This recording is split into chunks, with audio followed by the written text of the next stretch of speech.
నేనున్నా కాబట్టి అక్కడ కనుకురాలు మీటింగ్లో అలా చెప్తాం కదా, మేము చెప్తాం కాబట్టి నా ముందు ఇవ్వం. సరే నేను లేకుంటే ఇస్తాలా ఇస్తలేరా అని నాకు తెలియదు, అది మీ అంతరాత్మలో తెలియాలి. మరి సాక్షులు ఇద్దరు లేకుండా అప్పిస్తానులా 5 సభ్యుల బృందం పెట్టకుండా మీరు అప్పు మంజూరు చేస్తారా పాలక వర్గం, అది మీ అంతరాత్మలో తెలియాలి. మేమైతే అన్ని సంఘాలకు 16 సంఘాలకు ఒకటే పద్ధతులు చెప్తాం.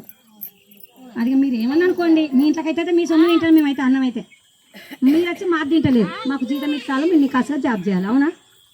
అంతే కదా. కాబట్టి వాడికి వచ్చరికి తెలియదు అంటారు.